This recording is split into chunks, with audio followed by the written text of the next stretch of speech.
बिस्मिल्लाहिर्रहमानिर्रहीम। अस्सलाम वालेकुम dear students, my name is Ehsan Ammar. आज हम chemistry class 9 new syllabus unit number 11 hydrocarbon की एक्सरसाइज सॉल्व करेंगे। Exercise MCQs, short question, constructed response question, सारा कुछ इस वीडियो में सॉल्व किया जाएगा। वीडियो को लास्ट तक देखिएगा ताकि आपको तीनों चीज़ों का सोल्यूशन मिल सके।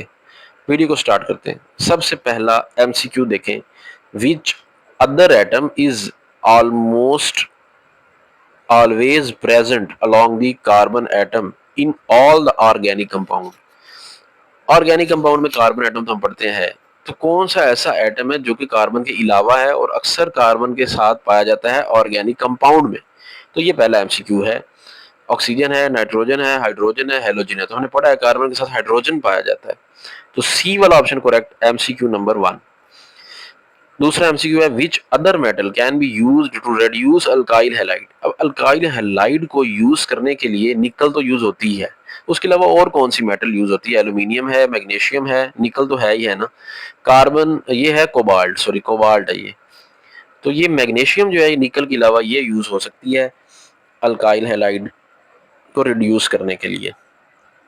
MCQ number 3, in naphtha sorry if naphtha undergoes a combustion reaction, अगर नेफ्था का कंबस्शन रिएक्शन किया जाए, what products do you expect it to form. तो ये कौन सी प्रोडक्ट देगी, आप क्या एक्सपेक्ट करेंगे?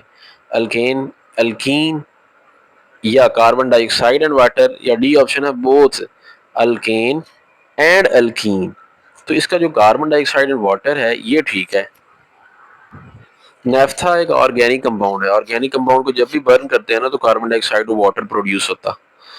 एमसीक्यू नंबर 4 है, why does a mixture of zinc and hydrochloric acid act as a reducing agent. Hydrochloric acid और जिंक का जो मिक्सचर है वो रिड्यूसिंग एजेंट के तौर पर क्यों काम करता है?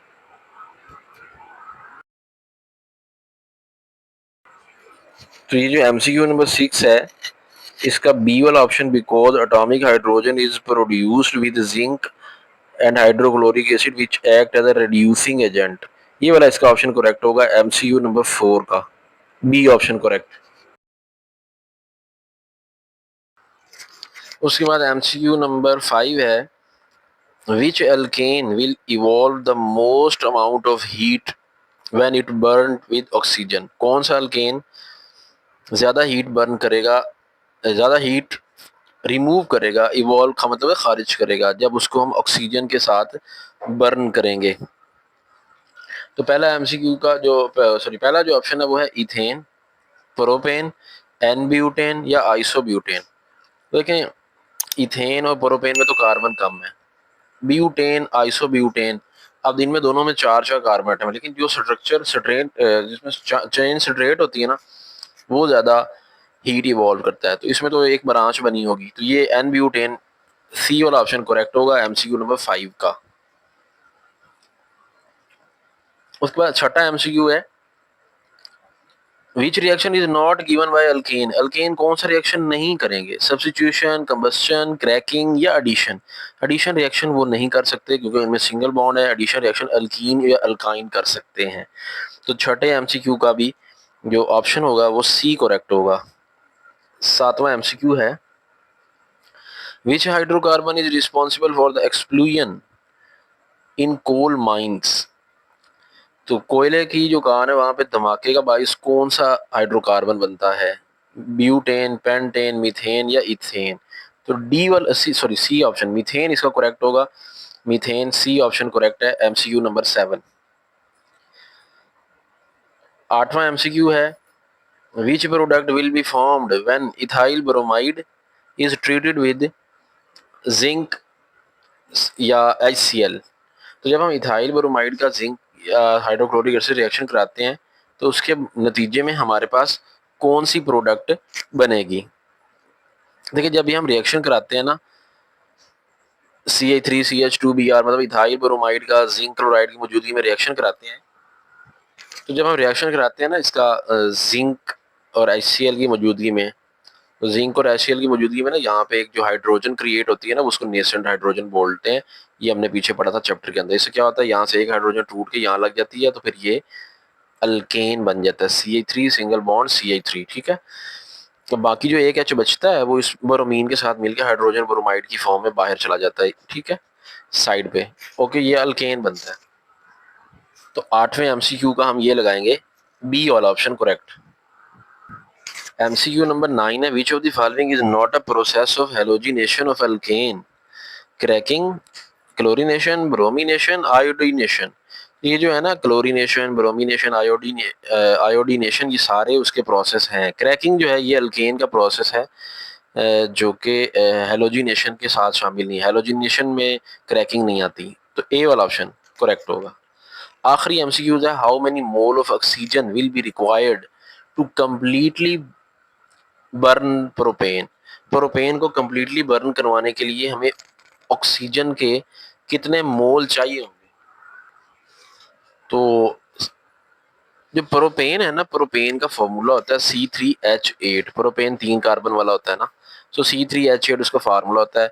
ये हाइड्रोकार्बन है। हाइड्रोकार्बन जब भी बर्न होता है ना ऑक्सीजन की मौजूदगी में, कार्बन डाइऑक्साइड और वाटर बनता, ठीक है। तो अगर हम इसकी बैलेंस केमिकल इक्वेशन लिखें ना, कुछ यूं बनती, 5O2 C3H8 प्लस 5O2, और आगे जो हमें प्रोडक्ट मिलती है वो 3 कार्बन डाइऑक्साइड और 4 वाटर होते हैं। अगर आप देखें ना, ये बैलेंस केमिकल इक्वेशन है। इसमें देखिए कार्बन 3 है, यहाँ भी देखिए 3 कार्बन है। उसके बाद हाइड्रोजन को देखें, यहाँ पे 8 हाइड्रोजन है, यहाँ भी देखें 4 टू 8 हाइड्रोजन है। उसके बाद ऑक्सीजन देखें, 6 ऑक्सीजन यहाँ पे है, ठीक है, 3 टू 6 ऑक्सीजन यहाँ पे है, और 4 ऑक्सीजन यहाँ पे है। तो 6 प्लस 4 10 ऑक्सीजन हो गया प्रोडक्ट वाली साइड पे, और इधर भी देखे 5 टू 10 नहीं हो गए। तो जब बैलेंस केमिकल इक्वेशन लिखी तो हमें पता लगा कि यहाँ 5 ऑक्सीजन मोल चाहिए हमें इन रिएक्टेंट में। तो 5 मोल आंसर होगा, बी वाला ऑप्शन करेक्ट हो जाएगा। तो ये थे एमसीक्यूज। अब हम शॉर्ट क्वेश्चन की तरफ चलते हैं। शॉर्ट क्वेश्चन जैसे मैं पहले आपको पता नोट से पढ़ाता हूँ, इसके मैंने नोट्स बनाए हुए हैं, तो मैं आपको उन्हीं नोट से शॉर्ट क्वेश्चन के आंसर पढ़ाऊंगा। पहला क्वेश्चन है, डिफरेंशिएट बिटवीन ऑर्गेनिक और एन इनऑर्गेनिक कंपाउंड, ठीक है। ऑर्गेनिक और इन ऑर्गेनिक कंपाउंड में हमने फर्क करना है। तो ऑर्गेनिक कंपाउंड कौन से होते हैं? These are the compound which contain covalently bonded carbon as an essential component. जिसमें कोवलेंटली बॉन्डेड कार्बन प्रेजेंट होती है वो ऑर्गेनिक कंपाउंड होते हैं। और they are found in living organism like plant and animals. ये पौधों जानवरों में पाए जाते हैं, और इसकी एग्जांपल कार्बोहाइड्रेट और प्रोटीन है। Inorganic compounds, these are the compounds which are made up of almost all the element of the periodic table except those of compounds of carbon and hydrogen। Carbon और hydrogen को छोड़ के, hydrocarbon को छोड़ के बाकी जितने भी पीरियोडिक टेबल के एलिमेंट है ना, उसमें जो मुश्तमिल होते हैं कंपाउंड, वो सारे इनऑर्गेनिक में आते हैं। और ये नॉन लिविंग थिंग्स जैसा कि रॉक्स और मिनरल्स वगैरह में पाए जाते हैं। इसके अलावा इसकी एग्जांपल की बात करें तो सोडियम क्लोराइड, कैल्शियम कार्बोनेट वगैरह इनऑर्गेनिक है, ठीक है। Second, why are organic compound found in large number? Organic compound बहुत ज्यादा तादाद में होते हैं, उसकी वजह क्या है? ये हमने चैप्टर के अंदर पढ़ा था। इसमें 4 तरह की यूनिक प्रॉपर्टीज हैं कार्बन में। उसमें कैटिनेशन, आइसोमरिज्म, मल्टीपल बॉन्डिंग और स्ट्रेंथ ऑफ कोवलेंट बॉन्ड। इसका कोवलेंट बॉन्ड बड़ा स्ट्रॉन्ग है, मल्टीपल बॉन्डिंग कर लेता है, आइसोमरिज्म करता है। मतलब आइसोमरिज्म एक ऐसा फिनोमिना होता है जिसमें कंपाउंड का मॉलिक्यूलर फार्मूला तो सेम होता है लेकिन स्ट्रक्चरल फार्मूला डिफरेंट होता है, उसको आइसोमेरिज्म बोलते हैं। ये प्रॉपर्टी भी इसमें पाई जाती है कार्बन में। उसके अलावा कैटिनेशन कर सकता है। कैटिनेशन क्या होता है? दूसरे कार्बन एटम के साथ लिंक करके एक लंबी चेन बना लेता है। तो इस वजह से ऑर्गेनिक कंपाउंड ज्यादा तादाद में होते हैं। ये 4 रीजन है उसकी, ये आप लिख देंगे। उसके बाद क्वेश्चन नंबर 3 है, name the product which are obtained when natural gas is oxidized under a control condition. अगर नेचुरल गैस को ऑक्सीडाइज किया जाए कंट्रोल कंडीशन देके, तो कौन सी प्रोडक्ट बनेगी? तो ये देखिए, when natural gas is oxidized under a control condition it give carbon dioxide, water and large amount of heat. Equation क्या है? मीथेन कार्बन डाइऑक्साइड से मिलके, ऑक्सीजन के साथ मिलके कार्बन डाइऑक्साइड, वाटर और हीट देंगे।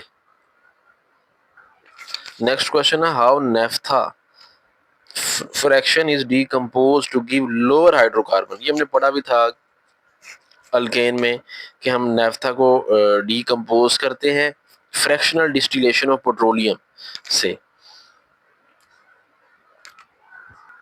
इसकी मैंने सारी आपको ना डिटेल बताई थी कि क्रूड ऑयल होता है वो समुद्रों से हासिल करते हैं, रेगिस्तानों से, उसको हीट करके हम फ्रैक्शंस हासिल करते हैं पेट्रोलियम की, उनके बॉइलिंग रेंज की बुनियाद पर, जिसमें कैरोसिन ऑयल है, डीजल ऑयल है, फ्यूल ऑयल है और नेफ्था हासिल करते हैं। ठीक है, अब नेफ्था जो है ये बड़ा कॉम्प्लिकेटेड कंपाउंड होता है, इसको एज सच हम यूज़ नहीं कर सकते।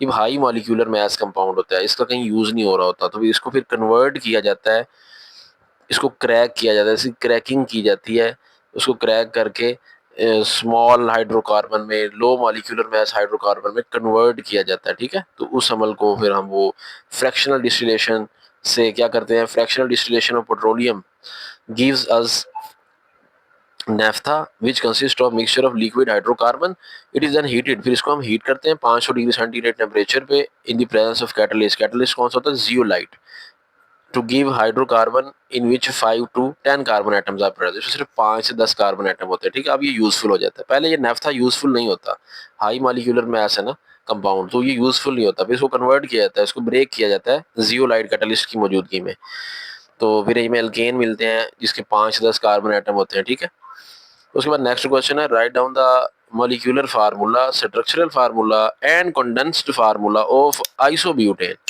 आइसोब्यूटेन के हमने फार्मूले लिखने हैं, कंडेंस फार्मूला भी लिखना है, मॉलिक्यूलर फार्मूला भी लिखना है और स्ट्रक्चरल फार्मूला भी लिखना है। देखिए आइसोब्यूटेन है, ब्यूटेन है तो हमें एक पता है कार्बन एटम कितने होंगे, 4। ठीक है, C4H10,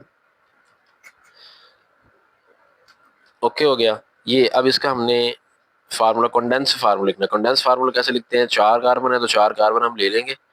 अब कार्बन की वैलेंसी 4 पूरी करनी है, तो इस वक्त इस कार्बन की वैलेंसी 1 बॉन्ड लग रहा है, तो 1 वैलेंसी है तो 4 पूरी करने के लिए 3 हाइड्रोजन लगेंगे। इस कार्बन की वैलेंसी 1 बॉन्ड आगे, एक पीछे, एक 2 बॉन्ड है इस आगे पीछे इसके, तो 2 हाइड्रोजन और लग जाएंगे ताकि 4 पूरी हो जाए। अब इसकी देखें, इसकी वैलेंसी इस वक्त 2 है क्योंकि 1 बॉन्ड पीछे है, एक आगे है, तो इसकी 2 हाइड्रोजन लग जाएंगे, 4 वैलेंसी पूरी करेगा।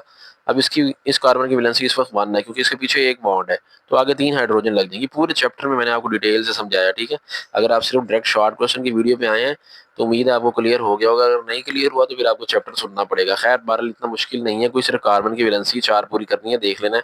अगर 1 बॉन्ड है तो 3 हाइड्रोजन लगा देने, अगर 2 बॉन्ड है उसके तो फिर 2 हाइड्रोजन लगेंगे। यहाँ देखें ना, इसमें एक ही बॉन्ड था क्योंकि उसके पीछे बॉन्ड ना था, एक ही बॉन्ड था तो 1 वैलेंसी थी, 3 हाइड्रोजन लग गए। अब इधर ये जो कार्बन है चूंकि दरमियान में, इसके आगे पीछे बॉन्ड है तो इसलिए 2 बॉन्ड, 2 वैलेंसी, तो 2 हाइड्रोजन लगेंगे ताकि 4 पूरी हो जाए।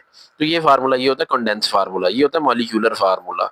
और एक है स्ट्रक्चरल फार्मूला। स्ट्रक्चरल फार्मूला होता है कंडेंस जैसा ही है, उसी तरह 4 कार्बन आइटम आप एक स्ट्रेट चेन में ले लेंगे और अब 3 हाइड्रोजन हम ऐसे नहीं डायरेक्ट 3 ही लिखेंगे बल्कि ऐसे स्ट्रक्चर बना के लिखेंगे, 3 हाइड्रोजन ऐसे करके लगाएंगे। ठीक हो गया, ऐसे करके। इसी तरह इसके भी ऐसे करके 3 हाइड्रोजन लगेंगे, 2 हाइड्रोजन लगेंगे, यहाँ पे 2 लगेंगे। ठीक है, अब वैलेंसी देखिए 4 पूरी रह रही है, 1 2 3 4। इस कार्बन को देखें 1 2 3 4। ठीक है, अब इसके यहाँ 3 लग जाएंगे, 4 पूरी हो जाएगी ना। इस तरह करके ये स्ट्रक्चरल फार्मूला बन गया। अब चूंकि हमने चारों कार्बन एटम एक लाइन में लिए हुए हैं इसलिए इसको हम बोलते हैं नॉर्मल, मतलब एन ब्यूटेन। ठीक है, अगर आइसो बनाना हो ना तो आइसो बनाना कोई मुश्किल नहीं है, उसके लिए हम जस्ट क्या करेंगे, कार्बन एटम चारों लाइन में नहीं लेंगे बल्कि जो चौथा कार्बन एटम है ना वो हम लेफ्ट साइड से सेकंड वाले कार्बन एटम पे ब्रांच बना लेंगे। ठीक है, अब 4 कार्बन एटम पूरे हैं, अब इनकी वैलेंसी पूरी करेंगे ना तो ये आइसोब्यूटेन बन जाएगा। तो देखिए इसकी वैलेंसी पूरी करें, इस वक्त कार्बन की वैलेंसी 1 है क्योंकि पीछे 1 बॉन्ड है, यहाँ 3 हाइड्रोजन लगेंगे। यहाँ पे देखिए इसको 1 बॉन्ड लग रहा है तो 3 हाइड्रोजन लगेंगे, इसको भी देखें 1 बॉन्ड लग रहा है आगे 3 हाइड्रोजन लगेंगे। अब इस कार्बन को देखें 1 2 3 बॉन्ड है तो 1 हाइड्रोजन लगेगा, अब इसका नाम होगा आइसोब्यूटेन। ठीक है, तो ये फार्मूला हो जाएगा आइसोब्यूटेन का कंडेंस फार्मूला। स्ट्रक्चरल फार्मूला अब कैसे होगा, उसी तरह 3 कार्बन एटम हम ले लेंगे एक रो में और चौथा जो है वो नीचे ब्रांच बना लेंगे। ठीक है, अब इसके स्ट्रक्चरल फार्मूला, तो इसमें 3 हाइड्रोजन यहाँ लगनी है तो 3 स्ट्रक्चर बना लें ऐसे करके और हाइड्रोजन लगा लें। ठीक है, इसी तरह इसके भी लगा लेंगे, एक एक बॉन्ड ऊपर है, इधर 3 नीचे लगा लेंगे, यहाँ 3 हाइड्रोजन लगा देंगे। ये स्ट्रक्चरल फार्मूला बन रहा है अब किसका, आइसोब्यूटेन का। इसके भी इसी तरह 3 1 2 3। अब इस कार्बन की वैलेंसी पूरी है, इसकी भी 4 पूरी है, इसकी भी 4 पूरी है, इसकी 3 है, 1 2 3, तो इसमें एक यूं करके ब्रांच बना के हाइड्रोजन लगाएं। लें जी, ये आइसोब्यूटेन का स्ट्रक्चरल फार्मूला बन गया। ठीक है, नोट्स पे सिर्फ एन ब्यूटेन वाला लिखा हुआ है, आइसो का नहीं लिखा हुआ, तो अब आइसो का यहाँ से नोट कर लें, ये आइसोब्यूटेन का कंडेंस फार्मूला और ये आइसोब्यूटेन का है स्ट्रक्चरल फार्मूला। उसके बाद छठा सवाल है, how can organic compound useful for us, organic compound हमारे लिए कैसे फायदा मंद है। ऑर्गेनिक कंपाउंड हमारे पास यूजफुल इस तरह है, देख are major constituent of our diet, ये हमारे खाने का जो है बहुत अहम जुज़्व हैं, जैसे कि कार्बोहाइड्रेट, प्रोटीन, फैट्स वगैरह। इसके अलावा कपड़े जो कि हम पहनते हैं ये सब नेचुरल या सिंथेटिक फाइबर से मिलकर बने होते हैं, वो सारे ऑर्गेनिक कंपाउंड हैं। ठीक है, these are also organic compounds. उसके बाद नेक्स्ट तीसरा जो पॉइंट है, फोसिल फ्यूल्स जो कि हम बर्न करते हैं, कोयला, तेल, गैस, ये सारे हाइड्रोकार्बन है। Are contain hydrocarbon which are organic compound, ये सभी ऑर्गेनिक कंपाउंड है। ठीक है, सातवां सवाल है, write down the name of 5 such organic compound which exist naturally. 5 कुदरती तौर पर पाए जाने वाले ऑर्गेनिक कंपाउंड के नाम बताएं, जो कि मीथेन है first, glucose, citric acid, starch, nucleic acid, जिसमें डीएनए और आरएनए, ये सारे नेचुरली अकरिंग है। ठीक है, उसके बाद नेक्स्ट है, give IUPAC name for the following compound. ये बड़ी डिटेल से टॉपिक पढ़ा था हमने चैप्टर के अंदर। इसका आईयूपीएसी नेम लिखना है। कंपाउंड हमें एक दे दिया गया है, कंपाउंड हमें कुछ यूं दिया गया है, CH3 single bond CH, CH2, CH3 और नीचे एक ब्रांच बनी हुई है CH3। ठीक है, इसमें हमने सबसे पहले हमने स्ट्रेट चेन में देखना है कि कार्बन एटम कितने हैं, मतलब रूट चेक करना है। तो देखिए 1 2 3 4, 4 कार्बन एटम, 4 कार्बन एटम, तो उसका जो रूट होता है वो होता है BUT, ब्यूट। ठीक है, उसके बाद हमने देखना होता है कि क्लास कौन सी है, अल्केन है, अल्कीन है, अल्काइन है, बॉन्ड चेक करने हैं। अगर तो सिंगल बॉन्ड है तो ANE, अगर डबल बॉन्ड है कहीं पे तो ENE, अगर ट्रिपल बॉन्ड है तो इसमें चेन में तो फिर YNE। तो इसमें देखें ANE हमारा सुफिक्स होगा। ठीक है, क्योंकि हमारे बॉन्ड सिंगल हैं। उसके बाद हमने देखना कहीं को ब्रांच लगी हुई है कि नहीं, जिसको हम प्रीफिक्स कहते हैं। तो इसमें वाकई ब्रांच है, सेकंड कार्बन पे ब्रांच है। तो नंबरिंग हम हमेशा उस साइड से शुरू करते हैं कार्बन की जिधर ब्रांच क्लोजेस्ट होगी। इससे तो ये दूर है ब्रांच, इस पे देखिए, इधर से देखें ना तो तीसरे नंबर पे आ रही, इधर से दूसरे नंबर पे आ रही। तो यहाँ से शुरू करेंगे, 1 2 3 4, तो मतलब 2 पे हमारी ब्रांच है ना, तो इसको मिथाइल कहते हैं। CH3 होता है मिथाइल, तो ये बन जाएगा 2 मिथाइल, और बाकी रूट उसका ब्यूट है और सफिक्स उसका ANE, तो 2 मिथाइल ब्यूटेन इसका नाम हो जाएगा। तो हम क्या लिखेंगे, the longest continuous chain contain 4 carbon singly bonded to each other. 4 carbon वाली है, सिंगली बॉन्डेड है, सो इट्स रूट नेम क्या हो जाएगा, ब्यूट, और सुफिक्स नेम हो जाएगा ANE।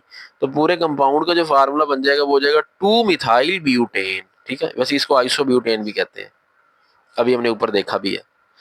नौवां सवाल, how do the melting and boiling point of alkane change when we move lower member to higher member. Lower member से हायर मेंबर में जाएंगे तो molecule melting and boiling point किस तरह चेंज हो, वो इंक्रीज हो जाते हैं, हमने पढ़ा था चैप्टर के अंदर भी। When we move from low to higher member of alkane their melting and boiling point increase because increase in molecular size, क्योंकि मॉलिक्यूल का साइज बढ़ता है। And there is increase in the attractive forces among the molecule, तो उनके दरमियान molecules के दरमियान attractive forces भी बढ़ जाती हैं। 1 कार्बन से 4 कार्बन वाले गैसेज हैं, 5 से 10 कार्बन वाले लिक्विड हैं, और हायर जो मेंबर्स हैं ना वो सॉलिड होते हैं। उसके बाद कंस्ट्रक्टेड रिस्पांस क्वेश्चन है हमारे पास। क्वेश्चन नंबर 1 है, why do alkane show little reactivity towards the other agent. तो अल्केन लिटिल रिएक्टिविटी, कम रिएक्टिविटी क्यों शो करते हैं, हमने पढ़ा था ये पैराफिन है, इनके अंदर एक ही बॉन्ड होता है, कार्बन कार्बन में सिंगल बॉन्ड है, सैचुरेटेड है। और इनकी जो कार्बन बॉन्ड होता है ना, एक कार्बन कार्बन के अंदर सिंगल बॉन्ड है, ये बड़ा स्ट्रॉन्ग बॉन्ड होता है, इसको सिग्मा बॉन्ड भी कहते हैं। ये ब्रेक नहीं होता इजीली, तो इसलिए ये लिटिल रिएक्टिविटी शो करते हैं, क्योंकि ये स्टेबल है। Alkane chemically little reactive due to strength of the single bond which is difficult to break. A significant amount of heat is required to break these bonds for a reaction to occur. इसका reaction करवाने के लिए जो energy है बहुत ज्यादा चाहिए होती है। स्ट्रॉन्ग बॉन्ड है, टूटता नहीं है, रिएक्शन में तो बॉन्ड टूटने होते हैं ना, इसका बॉन्ड एक जो है ना वो सिंगल बॉन्ड बड़ा स्ट्रॉन्ग है। दूसरा सवाल है, why does the mixture of natural gas and air explode. Natural gas और एयर का जो मिक्सचर है वो एक्सप्लोड क्यों हो जाते हैं। A mixture of natural gas जो कि मीथेन है and air can explode if ignited because the mixture falls within the flammable range. अगर हम उसको जलाएंगे तो वो एक्सप्लोड करेगा, ठीक है, धमाका हो जाएगा। वेयर अ स्पार्क और flame can initiate combustion releasing large amount of heat energy. तो इनको जलाने से बहुत ज़्यादा एनर्जी और हरारत खारिज होती है, जिसकी वजह से वो एक्सप्लोड कर जाते हैं। इनको सूटेबल कंडीशन मिल जाए ना, अगर एयर मिल जाए तो ये एक्सप्लोड कर जाएंगे। How do you compare the melting and boiling point of inorganic and organic compound? Organic compound और इनऑर्गेनिक कंपाउंड के मेल्टिंग पॉइंट को आप कैसे कंपेयर करेंगे? ऑर्गेनिक कंपाउंड जो होते हैं ना, इनका मेल्टिंग और बॉइलिंग पॉइंट ना लो होता है due to covalent bond and weak intermolecular forces. इनकी इंटरमॉलिक्यूलर फोर्सेस वीक होती हैं, बॉन्ड कोवलेंट होता है, तो लो मेल्टिंग पॉइंट होते हैं। जबकि इनऑर्गेनिक कंपाउंड के मेल्टिंग और बॉइलिंग पॉइंट हाई होते हैं due to formation of ionic bond. Ionic bond की वजह से उनका मेल्टिंग बॉइलिंग पॉइंट ज्यादा है। चौथा सवाल है, reaction of alkane with chlorine take place in the presence of sunlight. What is the role of sunlight in this reaction? तो ये जो अल्केन का रिएक्शन होता है ना, हेलोजिनेशन का रिएक्शन, ये सनलाइट की मौजूदगी में होता है। तो वो पूछ रहे हैं कि सनलाइट का यहाँ पे क्या रोल है, मतलब वो क्या ऐसा रोल प्ले करती है कि उसकी मौजूदगी के बगैर ये रिएक्शन हो ही नहीं सकता। Sunlight provide the energy needed to initiate the reaction between by breaking the chlorine chlorine bond which generates free radical of chlorine that react with alkane in substitution reaction। तो इसमें फ्री रेडिकल चाहिए होता है, alkane का bond break करना होता है chlorine का। वो ब्रेक करने के लिए सनलाइट एनर्जी देती है, तो सनलाइट नहीं होगी तो ये रिएक्शन स्टार्ट ही नहीं हो सकता। उसके बाद पांचवा क्वेश्चन है, how do compare the boiling point of n butane with isobutane? हम एन ब्यूटेन और आइसोब्यूटेन का बॉइलिंग पॉइंट कैसे कंपेयर करेंगे? हैं दोनों ब्यूटेन, दोनों में 4 कार्बन है, लेकिन एन ब्यूटेन में सारी स्ट्रेट चेन होगी और आइसोब्यूटेन में हमने देखा था एक ब्रांच होती है नीचे। एन ब्यूटेन का जो बॉइलिंग पॉइंट है ना वो ज्यादा होगा आइसोब्यूटेन से due to straight chain structure. Straight chain होने की वजह से उसका बॉइलिंग पॉइंट ज्यादा होगा, which allow for more efficient packing and strong London dispersion forces between the molecules. तो ये इसका आंसर आप यूं करके लिख देंगे। छठा और आखिरी कंस्ट्रक्टेड रिस्पांस क्वेश्चन है। उससे पहले मैं आपको ये बताना चाहूंगा कि अगर आप इन नोट्स का पीडीएफ हासिल करना चाहते हैं, अगर आप खुद साथ साथ लिखते हैं तो ठीक है, आप लिख लिया करें, अच्छी बात है। लेकिन अगर आप लिखना नहीं चाहते, आपको लिखने की आदत नहीं है, आप चाहते हैं हम इन नोट्स का पीडीएफ मिल जाए, हम प्रिंट निकलवा के पढ़ेंगे, तो उसके लिए आप 100 रुपये में ये पीडीएफ पूरी बुक का हासिल कर सकते हैं। शॉर्ट क्वेश्चन भी होंगे, कंस्ट्रक्टिव रिस्पांस क्वेश्चन भी होंगे, जिससे मैं पढ़ा रहा हूँ ये नोट्स आपको सेंड कर दिए जाएंगे 100 रुपीज़ में। उसका तरीका ये है, आपने इस इजी पैसा अकाउंट में बना हुआ है, इस नंबर पे इजी पैसा अकाउंट है, आपने इस पे 100 रुपया सेंड करके इसी व्हाट्सएप नंबर पे आके उसका स्क्रीनशॉट भेज देना, आपको पीडीएफ फाइल सेंड कर दी जाएगी। Why organic compound not generally soluble in water? Organic compound आमतौर पर पानी में हल क्यों नहीं होते? सवाल ये है। This is due to the principle, ये असल में उस प्रिंसिपल की वजह से है, लाइक डिजोल्व लाइक, एक जैसा एक जैसे को हल करता है। अब ऑर्गेनिक कंपाउंड और ये जो पानी में वो हल नहीं होगा, क्योंकि ऑर्गेनिक कंपाउंड वो नॉन पोलर होते हैं। वाटर एक पोलर कंपाउंड है, water is polar. The lack of interaction between non polar organic molecule and polar water molecule makes organic compound insoluble in water. वो नॉन पोलर है, organic compound water polar है, like dissolve like का principle जो applicable नहीं होता, attraction जो है इनके दरमियान नहीं है, इसलिए वो उसमें हल नहीं हो पाते। तो ये यूनिट नंबर 11 की एक्सरसाइज हुई कंप्लीट। उम्मीद है ये वीडियो आपको पसंद आई होगी। इस चैनल पर मैथ्स के और फिजिक्स के लेक्चर भी क्लास 9 के अपलोड होते हैं, उनको भी देखा करें। चैनल पे अगर नए हैं तो चैनल को सब्सक्राइब कीजिएगा, वीडियो को लाइक कर दें। मिलते हैं नेक्स्ट वीडियो में जल्द। अपना ख्याल रखिएगा, अल्लाह हाफिज़।